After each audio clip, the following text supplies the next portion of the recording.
আমাদের সম্পর্কে ভুল একটা ব্যাখ্যা দেওয়া হয় যে বিএনপি তাড়াতাড়ি নির্বাচন যাচ্ছে ক্ষমতায় যাওয়ার জন্য। ক্ষমতায় তো আমরা আগেও ছিলাম ভাই, 2-3 বার ছিলাম, এবং আল্লাহ চাই তো আমরা আবার ক্ষমতায় যাব।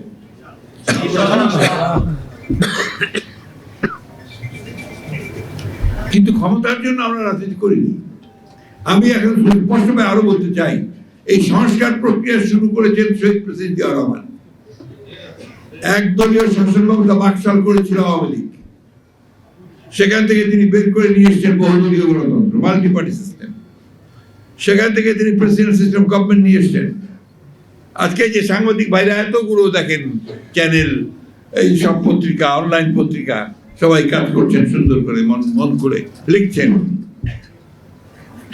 আওয়ামী লীগের আমলে, শেখ মুজিবের আমলে কারো ক্ষমতা ছিল না কিছু লাগে, ইট ওয়াজ ব্যান্ড। পার্লামেন্টে আইন করে বন্ধ করে দিয়েছিল।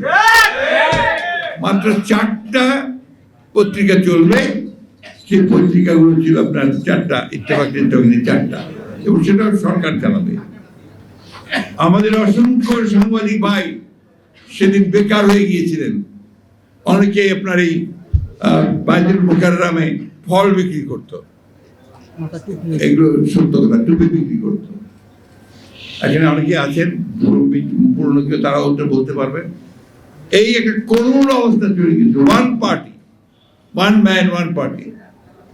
সেইখান থেকে বের করে নিয়ে এসে Ziaur Rahman multi party system দিয়েছেন, বহুদলীয় গণতন্ত্র দিয়েছেন, এবং ওপেন পলিটিক্স সবাই করতে পারবে, এবং যে কথা বলা দরকার সেই কথা বলতে পারবে। বাক স্বাধীনতাকে তিনি প্রতিষ্ঠিত করেছিলেন। অর্থনীতিতে তিনি একটা বদ্ধ অর্থনীতি, যেটা ছিল সমাজতান্ত্রিক অর্থনীতি, ভ্রান্ত ধারণা নিয়ে, সেখান থেকে তিনি এটাকে মুক্ত বাজার অর্থনীতি করেছিলেন। অর্থাৎ সবাই, যারাই পারবে তারাই বিনিয়োগ করতে পারবে, তারাই ব্যবসা করতে পারবে, কলকারখানা তৈরি করতে পারবে, এবং স্বাধীনভাবে। কমেন্ট করেন না, বেয়াদবি করেন না।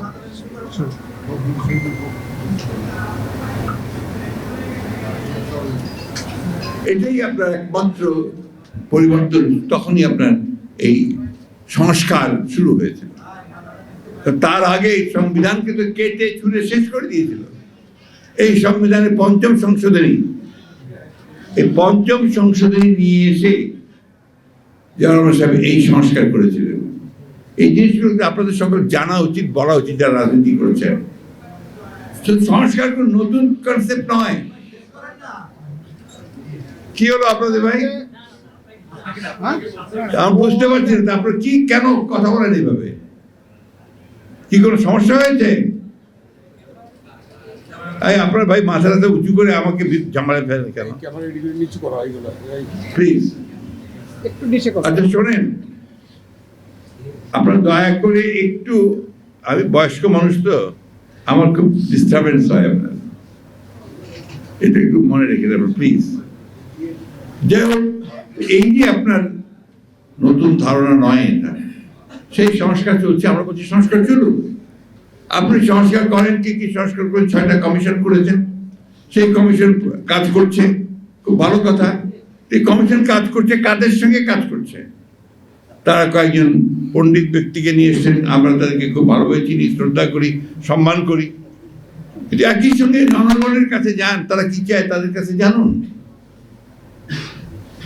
বিখ্যাত লেনিন, আপনারা অনেকে নাম শুনে থাকবেন, ফিলোসফ, পলিটিক্যাল ফিলোসফার, বিপ্লবী, রাশিয়ার সোভিয়েত ইউনিয়নের বিপ্লব তিনি নেতৃত্ব দিয়েছিলেন।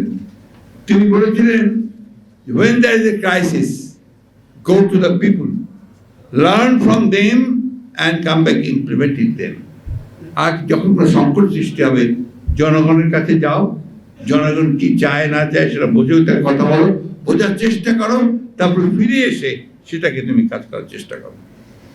এই যে কতগুলো অভিজ্ঞতা, সেই অভিজ্ঞতাগুলো কাজে লাগাতে আমরা বলেছি আপনারা সংস্কার করেন, আমাদের কোনো আপত্তি নেই। কিন্তু যে বিষয়টা নিয়ে বাংলাদেশের সমস্যা সবচেয়ে বড় তৈরি হয়েছে, যে আজকে বাংলাদেশে অস্থিরতা, স্থিতিশীলতা, এগুলো সমস্যা আছে। এই সমস্যাগুলো অনেক কমে যাবে যদি একটা নির্বাচিত সরকার থাকে। কারণ নির্বাচিত সরকারের শক্তিটা অন্য, সেটা হচ্ছে জনগণ তার পেছনে থাকে। এই কথাটা আমাদের সবসময় মনে রাখতে হবে।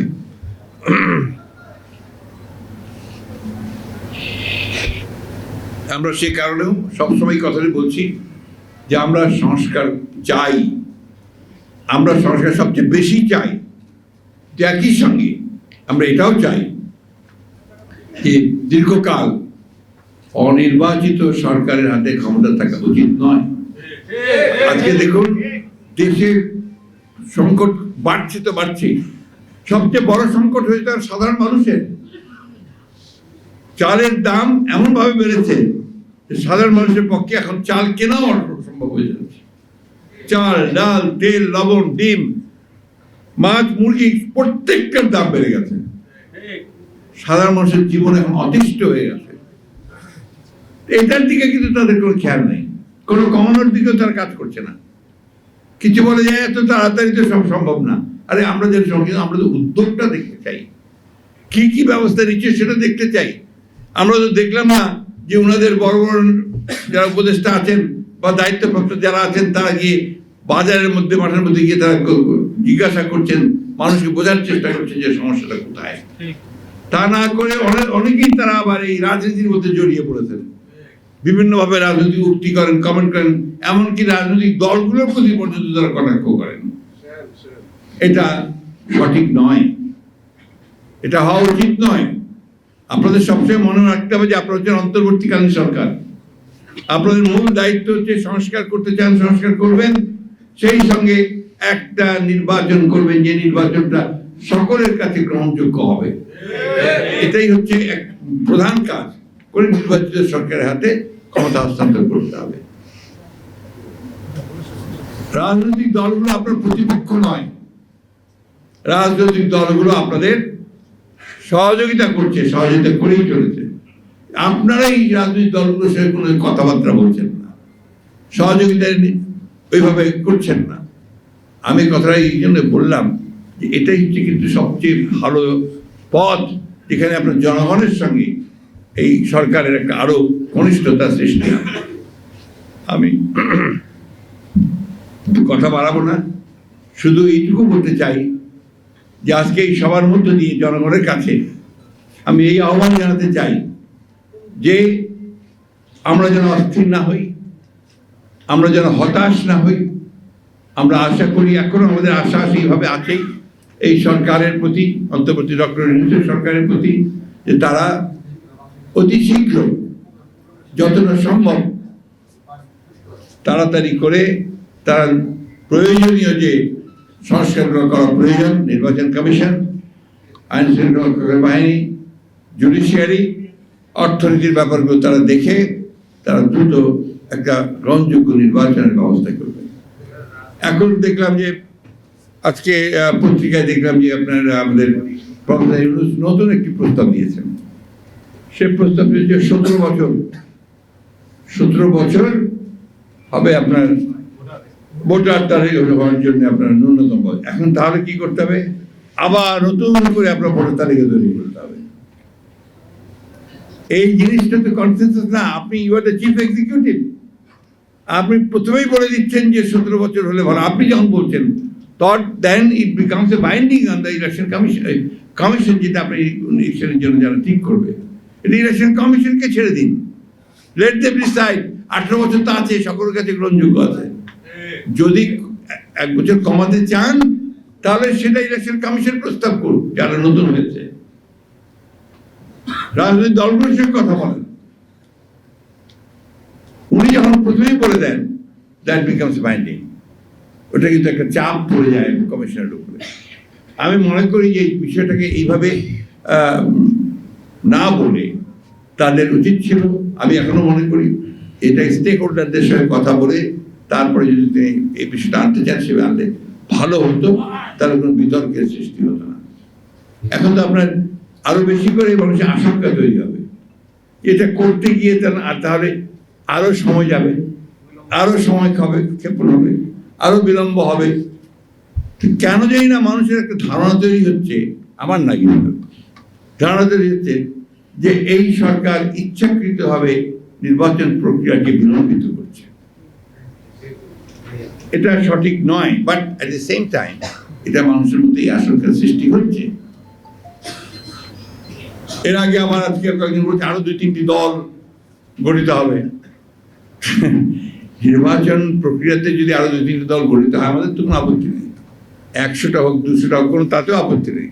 তো সেটা জাতির জন্য কতটুকু কাজে লাগবে সেগুলো সবাই চিন্তা করবে। এখন বাংলাদেশের একটা সমস্যা কি জানেন, আমরা সবাই রাজনীতিবিদ, আমরা সবাই রাজনীতিবিদ। ওখানে দেখবেন রাজনীতি নিয়ে আলোচনা করতে, চর্চা করতে আমরা সবাই খুব পছন্দ করি। আবার আপনাদের সোশ্যাল মিডিয়াতে এটা একদম মারাত্মকভাবে সুযোগ সৃষ্টি করে দিয়েছে সবাইকে রাজনীতিবিদ হওয়ার, সবাইকে সাংবাদিক হওয়ার, সবাইকে ইউটিউবার হওয়ার, সবাইকে ফিলোসফার হওয়ার, তাই না? সবাই হয়ে গেছে এইভাবে। ভালো কথা, সকলের পার্টিসিপেশন হচ্ছে, সবাই কাজ করছেন। তো এটাকে একটা জায়গায় আনতে হবে, বাংলাদেশকে তো একটা দিকে পথে নিয়ে যেতে হবে। আমরা একটা কথা খুব পরিষ্কার বুঝি যে শুধু শুধু সুন্দর সুন্দর কথা বললেই কাজ হবে না, কাজ করে দেখাতে হবে। এখন পর্যন্ত মানুষ কিন্তু কোনো স্বস্তি পায়নি। কালকে দেবপ্রিয় ভট্টাচার্য একটা আমরা অনুষ্ঠানে ছিলাম, উনি কালকে ওনার বক্তব্য বলেছেন যে খুব ভালো কথা, সংস্কার তো সবাই চায়, স্বস্তি চায়, বাজারে স্বস্তি চায়, নিরাপত্তা চায়, রাস্তায় বেরিয়ে খুন হয়ে যাবে না সেটা চায়, গাড়ি অ্যাক্সিডেন্ট করে 6 জন 7 জন 8 জন করে মারা যাবে না এটা চায়। ওই দিকে একটু নজর দিতে হবে, তো প্রশাসনের নজর দিতে হবে, গভর্নেন্সের দিকে নজর দিতে হবে। আমি আশা করব যে সরকার আরো বেশি গভর্নেন্সের দিকে নজর দেবেন। ব্যাংকের হাতে সব টাকা লুট করে নিয়ে চলে গেল, তাদের বিরুদ্ধে একটা মামলা শুরু হলো না। যারা লুট করে নিয়ে চলে গেল তাদের বিরুদ্ধে একটা মামলা শুরু হলো না। আর কতগুলো মামলা হচ্ছে যেটা আগের মতো ওই সেই পুরনো অজ্ঞাতনামা 1000-1500 আসামি, ওই একই কায়দায় আবার একটা বাণিজ্যের ব্যবস্থা করা হচ্ছে। এগুলোকে বন্ধ করতে হবে। এগুলো বন্ধ না করলে আপনি যে জায়গায় পৌঁছতে চাচ্ছেন সে জায়গায় আপনি পৌঁছতে পারবেন না। আমরা সবাই চাই, যারা বাংলাদেশে আমরা আন্দোলন করেছি, আমাদের আজকাল সবকিছু খাটো করে দেখানোর চেষ্টা করা হয়।